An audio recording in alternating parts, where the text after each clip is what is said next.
Welcome back ناظرین، اور اس کے ساتھ ہی میں اپنے سیگمنٹ چھوٹا عمل عظیم ثواب کی طرف آتی ہوں۔ اس میں کیونکہ یہاں پر تو عید مباہلہ کر تھی اور یقیناً آج پاکستان انڈیا میں ہے، اس حوالے سے میں انہیں ویسے بھی مبارکباد پیش کرنا چاہوں گی عید کی، اور یقیناً یہ وہ دن ہے کہ یہ بہترین دن ہے، ان 4 دنوں میں سے یہ دن ہے جو دن پروردگار عالم کے سامنے جو ہیں وہ بہت اس طرح سے دلہنوں کو آراستہ کیا جاتا ہے، اس طرح سے آراستہ کر کے وہ پروردگار عالم کے سامنے پیش کیا جائے گا۔ انہی 4 دنوں میں سے یہ ایک دن ہے، لہٰذا یہ دن بہت بہترین اور معتبر دن ہے، بہت عظیم دن ہے، اور اس دن کے جو خوشیاں ہمیں چاہیے کہ ہمیں خوشیاں منانا چاہیے، اپنے گھر میں اس طرح کا اہتمام کرنا چاہیے کہ جس طرح سے عید کے لیے ہم عید الفطر کے لیے، عید قربان کے لیے کرتے ہیں، تو لہٰذا ان دنوں کو عید مباہلہ ہو یا عید غدیر، ان کو بھی اسی طرح سے ہمیں منانا چاہیے، کیونکہ یہ وہ دن ہے کہ اس دن جو ہے وہ ہمارے نبی صلی اللہ علیہ وسلم نے بحکم خدا پروردگار عالم کے جو ہے وہ حضرت امیر المومنین علیہ السلام اور حضرت فاطمۃ الزہرا سلام اللہ علیہ، امام حسن علیہ السلام اور امام حسین علیہ السلام کو ساتھ لے کے دولت سرا سے باہر تشریف لائے تھے، اور جب 5 بزرگوار اس مقام کے قریب پہنچے جو مباہلہ کے لیے مقرر تھا، تو نجران کے نصارہ ان کے نورانی پاکیزہ صورتوں کو دیکھ کر گھبرا اٹھے، انہوں نے ایسا محسوس ہونے لگا کہ جیسے زمین و آسمان میں نزول عذاب کے آثار پیدا ہو رہے ہیں، کیونکہ یہ وہ دن تھا کہ اس دن جو ہے وہ ایک یہ ثابت کرنا کہ جو اگر جھوٹا ہوگا تو اس پہ پروردگار عالم کی جو ہے وہ لعنت ہوگی، اور جو سچا ہے اس پہ جو پروردگار کے جو ہے رحمت ہوگی، رحمت نازل ہوگی۔ تو یقیناً یہ اس دن جو تھا وہ یہ میرے نبی صلی اللہ علیہ وسلم نے اسلام کے لوگوں کو یہ ظاہر کرنے، یہ بتانے کے لیے بھی یہ لائے تھے کہ سچے اور صادق کون ہیں، وہ محمد آل محمد ہی ہیں، اور سچے اور صادق ہیں، تاکہ یہ زمانے کو پتہ چل جائے کہ جب مقابلے پہ آتے ہیں تو اس وقت جو یہ تفریق پتہ چلتی ہے کہ کون صادق ہے اور کون جو ہے وہ جھوٹا ہے۔ تو لہٰذا یہ وہ مقام تھا جہاں یہ لوگ پہنچے، اور جب یہ وہاں پہنچے تو ان میں سے جو ان کا جو سب سے بڑا عالم تھا وہ کہنے لگا کہ خدا کی قسم میں اس وقت چند ایسے جو ہے میں مقدس چہرے دیکھ رہا ہوں کہ اگر وہ پہاڑ کو بھی اجازت دیں تو وہ اپنی جگہ سے ہٹ جائے گا، تو لہٰذا ان سے جو ہے ہمیں ہرگز جو ہے مباہلہ نہیں کرنا، ورنہ سب کے سب ہلاک ہو جاؤ گے۔ یعنی کہ اس چیز کا ان کے چہروں کو دیکھ کے یہی دیکھیے کہ ان کے جو نورانی چہرے تھے، جس طرح سے ان کے چہروں سے نور جو تھا وہ برس رہا تھا، اور جو نکل رہا تھا، جو شعائیں پھوٹ رہی تھیں، تو ان جیسے لوگوں کو اس چیز کا احساس ہو گیا، اور انہوں نے کہا کہ ہمارے کسی بڑے عالم نے کہا تھا، اس وقت کے لیے کہا تھا کہ ایسے لوگوں سے تم نہ ٹکرانا، اور کیونکہ تم ہلاک ہو جاؤ گے۔ اور انہوں نے جو تھا وہ اس چیز سے وہ پیچھے ہٹ گئے، اور انہوں نے صلح کر لی، اور جزیہ لے کر جو نہ دیا، انہوں نے اس کا چیز کا جزیہ دیا، اور اس کے بعد انہوں نے صلح کر لی۔ تو یعنی کہ مطلب یہ اس سے اندازہ کیجئے کہ وہ ان جیسے لوگ، وہ بھی جو تھے وہ ان کی ہستیوں کو جو مانتے تھے، ان کی شکلوں سے، ان کے چہروں سے جو بہترین جو ایک کہتے ہیں شعائیں اور جو نور ٹپک رہا تھا، اس سے دیکھ کے وہ گھبرا گئے تھے، اور انہوں نے اس چیز سے اپنے ایک جو مقابلے کے لیے آئے تھے اسے پیچھے ہٹ گئے تھے۔ تو لہٰذا اس وقت جو ہے وہ اس وقت اسلام کی جو وہ فتح ہوئی تھی، مطلب ان 5 پنجتن پاک کے ذریعے سے میرے نبی صلی اللہ علیہ وسلم نے لا کے یہ بتا دیا کہ اسلام کی فتح اور جو بنیاد اور جو ایک بہترین سہارا اسلام کا وہ یہ پنجتن پاک ہیں۔ تو لہٰذا یہ دن بہت خوبصورت دن ہے، کیونکہ اسلام کی ایک فتح ہوئی ہے اور خوشی کا دن ہے، اور اس دن جو ہے وہ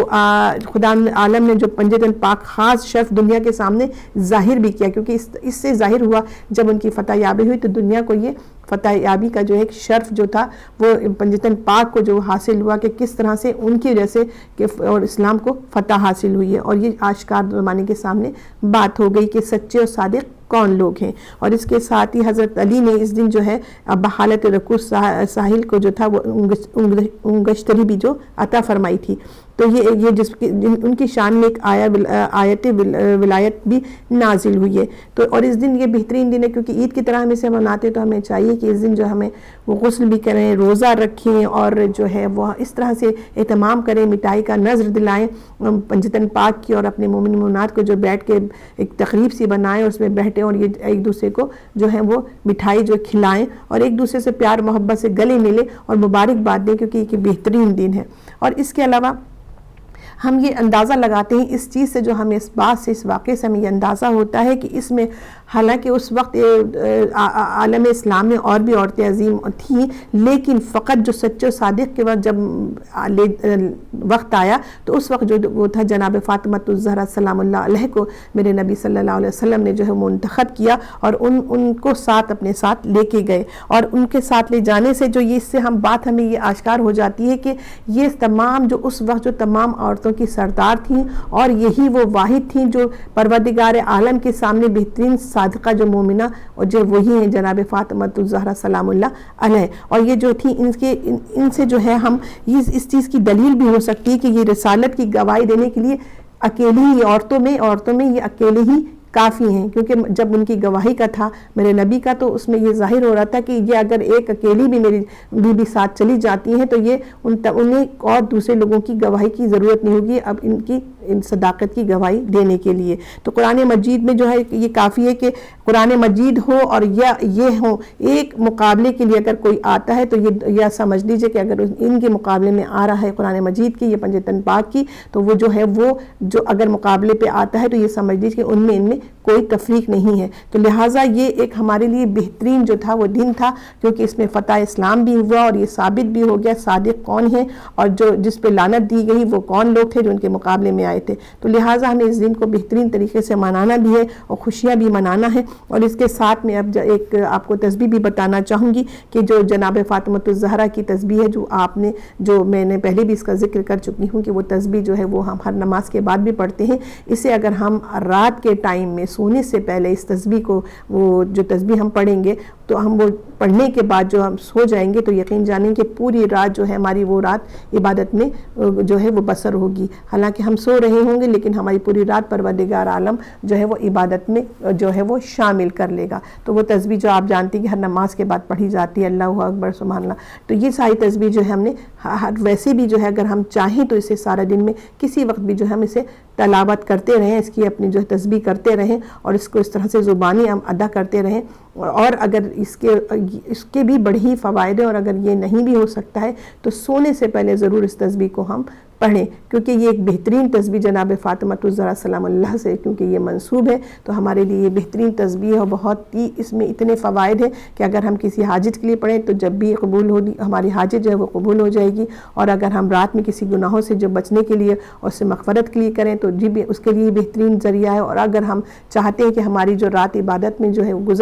گزر جائے بسر اور اس میں شامل کی جائے تو اس کے لیے بھی یہ تسبیح بہترین تسبیح ہے۔ جی بہت شکریہ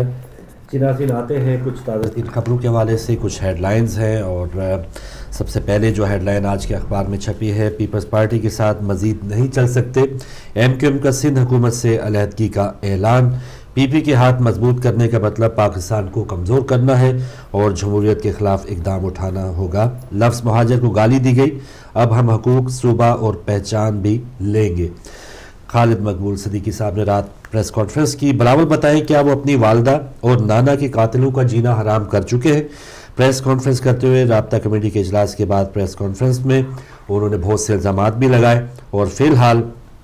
ایم کیو ایم کی جو اس وقت صوبائی اسمبلی میں جو نشستیں تھیں وہ بھی انہوں نے الگ اپوزیشن میں الاٹ کرنے کی درخواست دے دی ہے۔ تو گو کہ اس قسم کی خبریں کہ ایم کیو ایم حکومت میں شامل ہوگی اور پھر بعد میں اس قسم کی خبریں کہ ایم کیو ایم حکومت سے الگ ہوگی، کوئی یہ نئی خبر نہیں ہے، لیکن اس وقت جو باڈی لینگویج یا اس وقت جو زبان استعمال کی جا رہی ہے یا جو اس وقت حالات نظر آ رہے ہیں تو ایسا لگ رہا ہے کہ واقعی اس میں تھوڑی سی جو ایک کشیدگی اس میں ہمیں دیکھنے میں نظر آ رہی ہے۔ اس سے پہلے بلاول بھٹو زرداری صاحب نے جو عید والے دن ایک زبان استعمال کی تھی کہ انکل الطاف آپ اپنے نامعلوم افراد کو تھوڑا سا سنبھال کے رکھیں ورنہ میں آپ کا جینا حرام کر دوں گا، یعنی اس قسم کے جو الفاظ اس سے پہلے پیپلز پارٹی اور ایم کیو ایم کے 5 سال جو اقتدار میں گزرے ہیں اس قسم کی گرما گرمی رہی ہے، لیکن اتنی شدت جو اس وقت ہمیں نظر آ رہی ہے وہ نہیں نظر آئی، اور شاید اسی وجہ سے وہ 5 سال آنا جانا لگا رہا، لیکن جیسے 11 مئی سے پہلے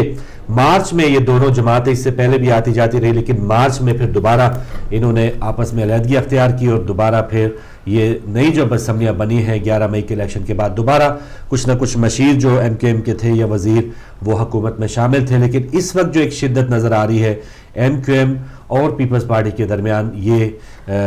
تھوڑا سا اس میں دیکھ لیں کہ کوئی اتنی کم اہمیت والی بات نہیں ہے. اسی پریس کانفرنس کے بعد پھر شرجیل میمن صاحب نے بھی کل رات ہی کو پریس کانفرنس کی ہے. تو آپ دیکھتے ہیں کہ جو اس وقت بہت بڑی ایک جماعت ہے سندھ کی, کوئی مانے یا نہ مانے, ایک حقیقت ضرور ہے کہ جب 1978 میں مہاجر قومی موومنٹ کے نام سے یہ جماعت بنی تھی, کیونکہ آج کا ٹاپک اسی پر ہے, مزید تفصیل ہم اسی وقت بات کریں گے. لیکن اس وقت جو اہم ترین خبر یہی ہے کہ آیا اب سندھ کے معاملے میں جو مرسوں مرسوں سندھ نہ ڈیسوں والا جو نعرہ ایک طرف لگایا جا رہا ہے, دوسری طرف سندھ 1 اور سندھ 2 کی بات ہو رہی ہے, اور کمانے والا سندھ اور لٹانے والا سندھ کی بات ہو رہی ہے. تو اس حالت میں جو عام اردو سپیکر ہے یا عام جو سندھی بولنے والے ہیں, ان پر ان کے یہ تمام جو بڑے سیاستدانوں کے اثرات ہیں وہ کیا ہوتے ہیں. ہمیں بالکل یاد ہے کہ جب کوئی بڑے بڑے سیاستدان آپس میں دست و گریبان ہو جاتے, ایون جب پیپلز پارٹی اور مسلم لیگ کی پنجاب میں کچھ کشمکش رہتی تھی, تو بڑے سیاستدان تو آگے چل کے اپنے قاتلوں کو بھی معاف کر دینے میں کوئی وہ اپنا کوئی اتنا پس و پیش نہیں ڈالتے, اور اس کے بعد پھر کوئی بھی ان کے بغلگیر ہونے میں بھی کوئی دیر نہیں لگتی. لیکن بعد میں جو نیچی سطح پر جو کارکن ہوتے ہیں, نچلی سطح پہ گلی محلوں میں جو سیاست ہوتی ہے, وہ بہت زیادہ نفرتیں بڑھ جاتے ہیں. اور شاید ان بڑے لیڈروں کے آپس میں تو میثاق یا بہت سے معاہدے ہو جائیں, لیکن جو نچلی سطح تک مرنے مارنے تک جو لوگ تلے ہوتے ہیں, وہ جو خلیج یا وہ جو آپس میں نفرتیں بڑھ چکی ہوتی ہیں, وہ شاید ہی واپس وہ آپس میں بھی مل بیٹھ کے اسی انداز میں جیسے بڑے سیاستدان کرتے ہیں وہ واپس اسی نیچ میں آتے ہوں. حالت یہ ہے اب سندھ اور پیپلز پارٹی کی اور ایم کیو ایم کی جو ماننے والے جو کارکن ہیں, وہ اس وقت جو گلی محلے میں ہوں گے, جو نائی کی دکانوں پہ ہوں گے, جو ہوٹلوں پہ ہوں گے, ان کے آپس میں کیا اثرات ہوں گے, یا آپس میں ان کی جو دوستیاں ہیں وہ کس قدر نفرت میں بدل سکتی ہیں خدا نخواستہ. تو یہ ہونا چاہیے کہ ہمارے جو بڑے سیاستدان ہیں, ان سب کے بڑے بڑے جو بیانات آتے ہیں, اسمبلی میں سے آ رہے ہیں, کبھی جا رہے ہیں, تو ان کو ہمارا تو یہی پیغام ہوتا ہے ہر سیاستدان کے لیے کہ آپ نے بڑے بڑے لیڈرز کے جلسے دیکھے ہوں گے, ہم نے اس کی فوٹیج بھی دکھائی تھی. عمران خان کے لیے جان قربان کرنے والے لوگوں کے آپ نے فوٹیج دیکھی تھی, تصویر دیکھی تھی, لیکن عمران خان جو ہے وہ اپنی تقریر اسی طرح جوں کے تو رکھے ہوئے ہیں. قاتل لیگ بنی, اس کے بعد پھر کاف لیگ, قابل لیگ بھی بن گئی, محبتیں ہو گئی پیپلز پارٹی اور کاف لیگ اور چودھری برادران کے درمیان. تو یہ جو چیزیں ہیں, اور ایم کیو ایم اور سندھ حکومت میں جو آنا جانا اس سے پہلے بہت بار ہوا ہے. تو میں یا ہم سب کا تو یہی جو عام کارکن ہیں یا جو عام شہری ہیں, ان کو یہ چاہیے کہ بجائے کہ آپس میں نفرتیں بڑھائیں, بجائے کہ آپس میں دست و گریبان ہو جائیں, اپنے سیاستدانوں کو, اپنے بڑوں کو, کوئی پتہ نہیں شام کو دوبارہ فاروق ستار صاحب اور زرداری صاحب کی یا رحمان ملک صاحب کی ملاقات ہو, اور فاروق ستار سندھی ٹوپی پہنے ہوئے کوئی پریس کانفرنس کر رہے ہو. تو یہ جو ماضی ہے, یہ آپس میں ان کی کب دوستیاں ہو جاتی ہیں, کب دشمنیاں ہو جاتی ہیں, اس کی کوئی پیشن گوئی نہیں کر سکتا. تو ہمارے جیسے جو عام لوگ ہیں, ہمارے جیسے جو عام لوگ ان کے لیے جانے قربان کرنے کو تیار ہوتے ہیں, ان کو بھی تھوڑا سا سوچ سمجھ کے اپنا جوش اور اپنا ولولہ اور اپنی جو ہوپس ہیں, تھوڑا سا جو ان سے امیدیں ہم لگا بیٹھتے ہیں, وہ بھی سوچ سمجھ کے استعمال کرنی چاہیے, اور ان کا بھی تھوڑا سا انتظار کرتے رہنا چاہیے جس طرح سے یہ ہمیں استعمال کرتے ہیں. اب پاکستانی عوام کی تھوڑی سی بیداری اور شعور اتنا ضرور ہونا چاہیے کہ بڑے بڑے سیاستدانوں کے جو نعرے ہیں, ان کی کالز پر ہم تو اپنی جانیں دے دیتے ہیں, لیکن کب ان کی دوستیاں آ جائیں پھر عوام سے پوچھا نہیں جاتا کہ ہم اب دوبارہ اہلاک کر رہے ہیں, اب آپ بتائیے. تو یہ تمام جو فیصلے بڑی جگہوں پہ لندن یا کراچی کے بڑے بڑے ایوانوں میں ہوتے ہیں, تو عام گلی محلے میں اس کے اثرات بہت برے ہو سکتے ہیں, ہونے نہیں چاہیے. اب آگے اللہ کرے کہ سندھ کے حالات بہتر رہیں. ایم کیو ایم اور پیپلز پارٹی کے درمیان یہ جو قیادت کے درمیان جو کشیدگی ہے, اور جب ایک قائد ایک دوسرے قائد کو کہے گا کہ میں آپ کا جینا حرام کر دوں گا, تو پھر جو نیچے کارکن ہیں اس میں کتنی انداز سے شدت آ سکتی ہے, یہ بھی کوئی دو رائے نہیں ہے. اس میں بہت زیادہ غم و غصہ آ سکتا ہے. کسی بھی پارٹی لیڈر کو اگر کوئی دوسرا پارٹی لیڈر کو للکارے گا, پکارے گا برے نام سے یا غصے سے, تو پھر جو مخالف پارٹی والے ہیں وہ بھی اسی قسم کی توقعات اپنے لیڈروں سے رکھیں گے, اور جو نزدیکیاں آہستہ آہستہ جو ہونی چاہیے پاکستانی عام عوام میں, وہ پھر نزدیکیاں نہیں, وہ دوریاں بڑھیں گی. تو یہ ایم کیو ایم کی حالت ہے. اب آگے چل کے بات کریں گے. کیا پریس کانفرنس بھی اس وقت ہوئی تھی, خواجہ اظہار الحسن صاحب نے سندھ اسمبلی میں بھی خطاب کیا, بہت ہی ایک سخت سی زبان تھی وہاں پر. اس کے بعد جو سندھ اسمبلی میں پیپلز پارٹی کے اراکین ہیں, ان کی بھی زبان کافی سخت نظر آ رہی ہے. تو یہاں پر فی الحال نظر آ رہا ہے کہ یہ کشیدگی ابھی مزید جو ہے وہ نفرتیں بڑھانے کی خدا نخواستہ یہ ایک آغاز ہو سکتا ہے. تو اب دیکھتے ہیں، اللہ کرے بہتری رہے۔ کراچی کے ویسے حالات پر اگر آپ بات کریں کہ اگر پچھلے 5 سال جو ان کی محبتیں تھیں اس پر بھی پاکستانی عوام کو کوئی فائدہ نہیں ہوا، اور حالت یہی ہے کہ بہترین جو ایک موسم ہے کراچی بلکہ پاکستان بلکہ پوری دنیا میں بہت سے ایسے پروجیکٹس ہیں جہاں پر عیدی ویلفیئر جو ہے وہ یا عیدی جیسے سماجی کارکن اپنی خدمات سر انجام دیتے ہیں۔ کوئی دھماکہ ہوتا ہے، کہیں آگ لگتی ہے، کوئی بھی اس قسم کے بزرگوں کو سنبھالنا ہو، ایون پرندوں کو سنبھالنا ہو، بچوں کو جو لوگ پھینک کے چلے جاتے ہیں ان کو سنبھالنا ہو، عیدی جیسے سماجی کارکن کے آفس میں کروڑوں روپے کا جو ڈاکہ ہے، یہ کراچی کی جو لا اینڈ آرڈر جو انفورسمنٹ ہے ان کی کھلم کھلا ایک ناکامی کا ثبوت ہے۔ اور وہاں پر جب یہ حالت ہوگی کہ ایک محسن کو لوٹا جائے گا اور پھر بجائے کہ اس پر ان چوروں اور ڈاکوں کو پکڑنے کے پیپلز پارٹی اور ایم کیو ایم کے اراکین جو ہیں وہ ان سے افسوس کرنے کے لیے آ رہے ہیں، ٹھیک ہے افسوس بھی کیجئے، لیکن اس بارے میں جو تحقیقات ہے یا جو چوروں یا ڈاکوں کو پکڑنے کے حوالے سے جو اقدامات ہیں وہ ضرور کرنے چاہیے۔ اور اگر کچھ اس قسم کے ڈاکوں کو یا اس قسم کی بڑی وارداتوں کو کرنے والوں کو اگر گرفتار نہیں کیا گیا اور جب ایسے لوگ جب لٹ جائیں گے تو پھر عام شہریوں کا کیا حال ہوگا۔ تو اوورآل ان کی دوستیوں کا ثمر یہ ہم نے دیکھا ہے کراچی میں کہ گزشتہ 5 سالوں میں 7-8 ہزار کے قریب لوگ جو ہیں وہ شہید ہوئے ہیں۔ تو اب نفرتیں بھی ہوں گی اور اس کے بعد پھر شدت کے ساتھ ظاہر ہے اس پر زیادہ سے زیادہ ہم حکومت کو ہی مردود الزام ٹھہرا سکتے ہیں کہ جو حکومت یہ کہتی ہے یا جو پارٹی یہ کہتی ہے کہ ہم اقتدار میں ہیں، ہم آپ کی خدمت زیادہ بہتر انداز میں کر سکتے ہیں، چاہے کوئی بھی پارٹی ہو تو الزام بھی یا توقعات بھی اسی پارٹی سے زیادہ ہوں گی۔ اگر پیپلز پارٹی کی تقریباً 43 سالہ دور میں یہ سب سے ہمیشہ وہ کراچی یا سندھ کے اوپر اس کا اقتدار تقریباً زیادہ تر اسی کا رہا ہے، تو جو حالات خرابی کی ذمہ داری ہے وہ بھی پھر قائم علی شاہ صاحب یا ان کی جو جماعت ہے اسی پر زیادہ عائد ہوتی ہے۔ اگر بہترین انداز میں وہ ایک جلسے کو منظم انداز میں کر سکتے ہیں تو پھر کراچی کے حالات کو بہتر کرنے کے لیے اگر وہ تگ و دو کریں تو ایسا ناممکن ہے کہ اس میں ان کو ناکامی ہوگی۔ تو کراچی کے شہریوں، سندھ کے شہریوں کے حالات کو بہتر کرنے کے لیے بھی پیپلز پارٹی اور اس وقت کی حکومت کو اپنا تمام جو وسائل ہیں بروئے کار لانے چاہیے تاکہ جان اور مال کی حفاظت کا جو ذمہ ان حکمرانوں نے لیا ہے ان کے اوپر وہ پورا عمل کرنے کی بھی کوشش کرتے ہوئے اگر نظر آئیں گے تو اس قسم کی تنقید، اس قسم کی جو ان پر باتیں ہوتی ہیں شاید نہ ہوں۔ اگلی ہیڈ لائن ہے پاکستان کے جو مشیر خارجہ ہیں سرتاج عزیز، انہوں نے جنرل سیکرٹری اقوام متحدہ بان کی مون سے ٹیلی فون پر بات کی ہے اور کہا ہے کہ بھارت جو ہے مسلسل بارڈر پر اشتعال انگیزی کر رہا ہے، اقوام متحدہ اسے روکے اور جہریت کا منہ توڑ جواب دینا جانتے ہیں، ہم پر یقین رکھتے ہیں، تاہم اس مقصد کے لیے مسئلہ کشمیر کو UN قراردادوں اور جموں و کشمیر کے لوگوں کی امنگوں کے مطابق حل کیا جانا چاہیے۔ سرتاج عزیز کی بات چیت ہوئی ہے۔ بان کی مون جتنے بااختیار ہیں وہ ہم سب جانتے ہیں، لیکن بات چیت ہونا اور اقوام متحدہ میں یہ جانا کہ اس کو اشتعال انگیزی سے روکا جائے، انڈین فورسز کو روکا جائے، تو اس کا مطلب یہ ہے کہ جہاں بلکہ پچھلے دنوں کچھ اقوام متحدہ کے جو مبصرین ہیں انہوں نے بھی سیالکوٹ اور آزاد کشمیر کے کچھ علاقوں کا دورہ بھی کیا جہاں پر نقصانات ہوئے ہیں، تو یہ شدت پسندی، یہ اشتعال انگیزی یہ نظر تو آ رہی ہے اور یہ توقعات بھی تھی مودی حکومت سے کہ وہ آتے سال کچھ نہ کچھ اپنا آنے کا وہ بتائیں گے ضرور کہ اب میں انڈیا کا پرائم منسٹر ہوں۔ تو اس معاملے میں پاکستان جتنی بھی امن کے حوالے سے کچھ اقدامات کر سکتا ہے وہ کرنا چاہیے اور اپنے دفاع کی مضبوطی کے حوالے سے بھی جو پاکستان کو کرنا چاہیے وہ الحمدللہ ایک ایٹمی طاقت تو ضرور ہے،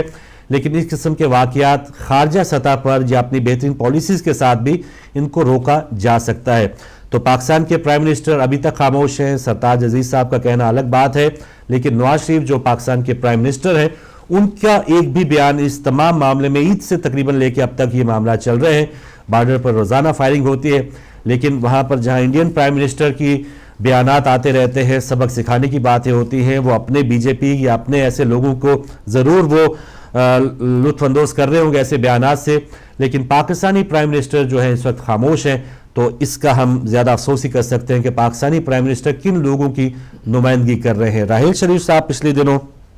انہوں نے ضرور ایک حوصلہ افزا بیان دیا ہے، لیکن پھر بھی جب جمہوری ملک اپنے آپ کو کہا جائے، جمہوری وزیر اعظم کہا جائے تو پھر جمہور کی بات ہی نہ کی جائے، یہ بھی ایک عجیب و غریب بات ہے۔ تو یہاں پر نواز شریف صاحب کی خاموشی پر اس سے پہلے بھی تنقید دیگر سیاستدان کر چکے ہیں، لیکن ایک مسلسل خاموشی ایک عجیب و غریب سوالیہ نشان پیدا کر رہی ہے۔ اگلی خبر بلاول بھٹو زرداری صاحب کی ہے. ان کا کہنا ہے کہ ہم کراچی کو یتیم نہیں چھوڑیں گے, صرف اور صرف بھٹو کا نظام کراچی کو بدلے گا. تو جیسے ہم بات کر رہے تھے, بلاول بھٹو زرداری صاحب نے بھی ہفتے کو ایک بہت بڑا جلسہ عام کیا کراچی میں, اور شکر ہے وہاں پر کوئی بم دھماکہ جو تھانہ کارساز کی یادگار کے طور پر 18 اکتوبر کی تاریخ چنی گئی تھی, تو وہاں پر کوئی ایسا ناخوشگوار واقعہ نہیں ہوا. لیکن ایک ایسا واقعہ ضرور ہوا کہ جس طرح عمران خان کے جلسے میں ملتان میں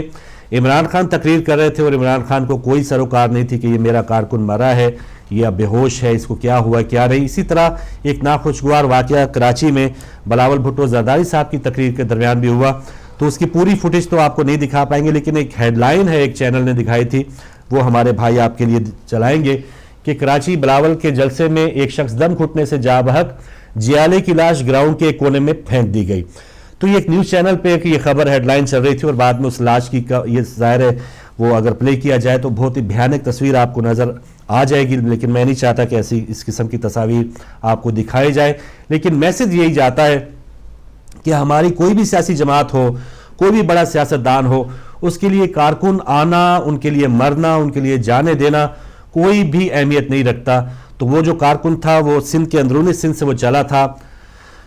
پیپلز پارٹی کی محبت میں چلا تھا, ذوالفقار علی بھٹو صاحب کی محبت میں, بی بی کے محبت میں, بلاول کی محبت میں ضرور جانا چاہیے, اپنے پارٹی لیڈر سے محبت کرنی چاہیے. لیکن ہمارے پارٹی لیڈرز صرف پیپلز پارٹی کے نہیں, اس سے پہلے جیسے میں نے ایم کیو ایم کی بات کی, عمران خان صاحب کی بات کی, بہت جو نواز شریف صاحب کی بات کی, تو ہمارے پارٹی لیڈرز کا شاید یہی ایک ذہن میں آ چکا ہے کہ یہ جو کارکن آتے ہیں یا ہمارے لیے مرتے ہیں, ان کا کام مرنا ہے, اور اس کے بعد پھر ہماری سیاست جو ہے وہ مزید چمکنے کے لیے ہم پھر اپنے جو ہے مزید اپنے بیانات کو اور زیادہ سٹرانگ کریں گے, اپنے مطالبات کو اور زیادہ منوانے کی سطح پر آ جائیں گے. تو اس قسم کے واقعات جب نظر آتے ہیں تو ہمارا پیغام انہی عام لوگوں کو دوبارہ یہی ہوتا ہے کہ کاش اگر ہم کہیں بھی کسی کے لیے بھی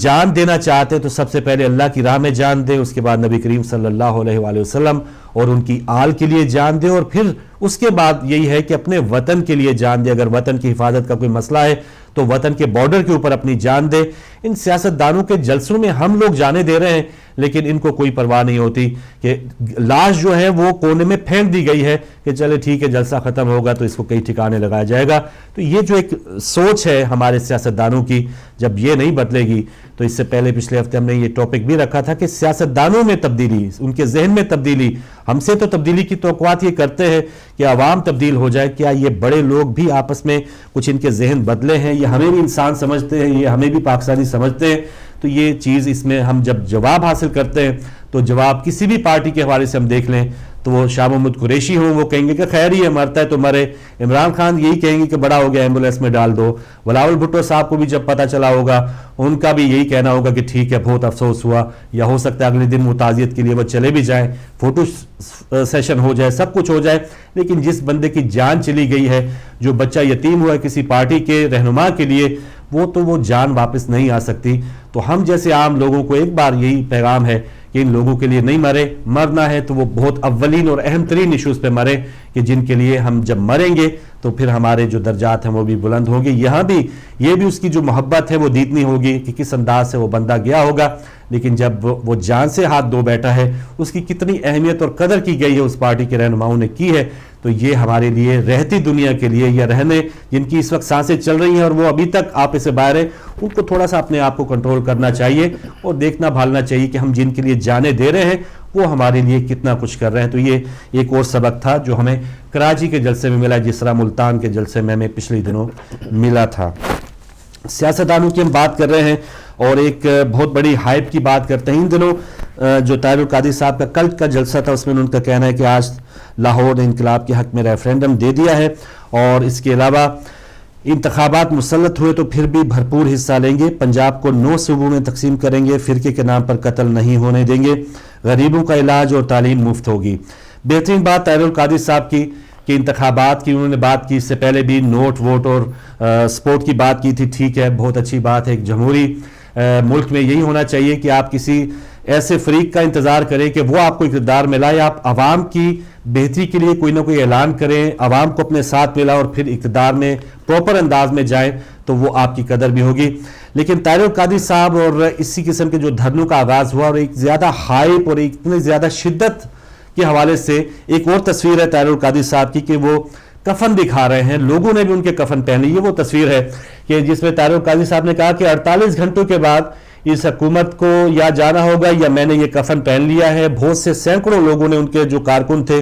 انہوں نے بھی کفن پہن لیے. تو جب کسی بھی سیاسی جماعت کا جو لیڈر ہے وہ اتنی زیادہ شدت کے ساتھ کہ بس مرو یا مر جاؤ, یا یہ بس یہ کفن میں نے پہن لیا ہے اس کے بعد تو دنیا ہی ختم ہے, تو یہاں تک جو عام جو نیچے اس کا ورکر ہے, اس کا کارکن ہے, جب اس کا لیڈر یہ کہے گا کہ بس 48 گھنٹوں کی بات ہے, اس کے بعد جو تیس نیس ہو جائیں گے یا ہم ہو جائیں گے, مر جائیں گے یا مار دیں گے, تو یہ سلسلہ جمہوریت میں ہونا نہیں چاہیے, بلکہ کسی بھی سطح پر کسی بھی انداز میں یہ بھاتا نہیں ہے. تو یہ وہ غلطی میں چاہوں گا کہ اس کو بار بار نہ دہرائیں. سیاستدان ہیں, یہ بات بالکل ان کی بہت اچھی لگ رہی ہے کہ وہ الیکشن کی بات کر رہے ہیں, ووٹ کی بات کر رہے ہیں, بڑے بڑے جلسے کر رہے ہیں, لوگوں کو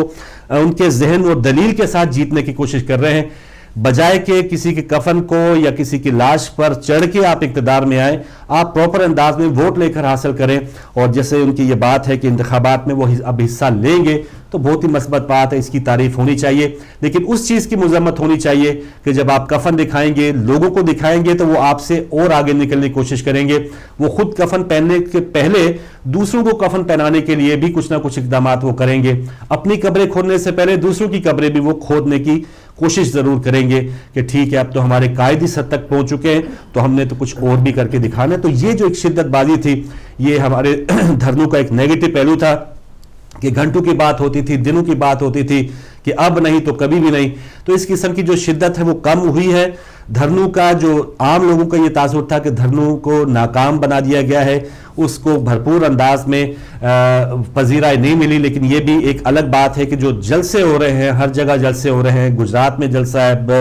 عمران خان صاحب کا, دیگر شہروں میں طاہر القادری صاحب جلسہ کریں گے, تو اس میں جو ہزاروں افراد کا آنا ہے, لاکھوں افراد کا آنا ہے, وہ اس بات کی دلیل ہے کہ ان دھرنوں کا اثر ضرور ہو رہا ہے, عوام میں اس کی پذیرائی ضرور ہوئی ہے, عوام ضرور نکلے ہیں. اور یہی وجہ ہے کہ ابھی جو تازہ الیکشن تھے اس میں بھی ملتان میں جاوید ہاشمی صاحب کو شکست ہوئی ہے, اور انہی کو اس وجہ سے شکست بھی ہوئی کہ انہوں نے وہ ایک دھرنا, وہ ایک جو ایک روز چل رہی تھی اس کے مخالف بہنے کی کوشش کی, اس کے مخالف ایک دوبارہ باغی بننے کی کوشش کی, تو جس کو لوگوں نے مسترد کیا. تو یہ جو دھرنے وقتی طور پہ وہاں پر ہمیں نظر آ رہے ہیں کہ لوگوں کی تعداد کم ہے, لیکن اندرون پاکستان جو اتنے بڑے بڑے جلسے ہو رہے ہیں, تو یہ ایک حکومت کے خلاف جو ایک دباؤ ڈالنے کی کوشش جاری تھی, اس میں بہتری طور پہ اور جمہوری انداز میں اس میں مثبت تبدیلی ضرور آئی ہے. تو کہنے کا مقصد یہی تھا کہ یہ جو ہمارے لیڈرز ایک دن میں اتنی زیادہ ہائپ بنا دیتے ہیں, ان کو تھوڑا سا اپنے جو ایک سفر ہے ان کا, اپنے ہر پارٹی چاہتی ہے کہ وہ اقتدار میں جائے. کوئی ایسی پارٹی, کوئی ایسا لیڈر کہے کہ ہم نے الیکشن میں حصہ لینا ہے یا یہ ہماری سیاسی پارٹی ہے اور ہم اقتدار نہیں چاہتے, تو یہ بھی ایک جھوٹ ہوگا. ہر پارٹی, ہر سیاسی جماعت کا مقصد یہ ہوتا ہے کہ وہ اقتدار میں آ کے عوام کے لیے جو بھی ان کا منشور ہے اس پر عمل کر سکے. تو جانا چاہیے, لیکن اس کے لیے ایک طریقہ کار ہے, ایک سفر کا طریقہ کار ہے, لوگوں کو ساتھ ملانے کا طریقہ کار ہے, جو اب اس وقت عمران خان اور طاہر القادری صاحب بہترین انداز میں کر رہے ہیں. لیکن کچھ لمحات دھرنوں کے درمیان ایسے بھی آئے کہ آپ نے 30-31 اگست کو حکم دے دیا کہ آپ عوام کو آگے حکم دے دیا کہ آپ ڈی چوک سے آگے نکل جائیں, پارلیمنٹ پہ حملہ کر دیں, پی ٹی وی پہ حملہ کر دیں, سپریم کورٹ پہ حملہ پہلے بھی ہو چکا. تو ایسی جو شدت انگیزیاں ہیں یہ کم ضرور ہونی چاہیے, اور اس پر ہمارے سیاستدانوں کو بھی سیکھ کے کچھ دوبارہ وہ غلطیاں دہرانی نہیں چاہیے. اور جب سیاستدان سیکھے ہوئے ہوں گے, بڑے سیکھے ہوئے ہوں گے گھر کے, تو پھر نیچے چھوٹے جو ہیں وہ بھی غلطیاں کم سے کم کریں گے, آپس میں مارا ماری کم کریں گے. تو یہ جو شدت تھی وہ آہستہ آہستہ ختم ہو رہی ہے, اور یہ بھی ایک پاکستانی سیاست میں بہتر اور ایک مثبت انشاءاللہ تبدیلی آئے گی. تو یہ کچھ اہم ترین خبریں تھیں. یہاں پر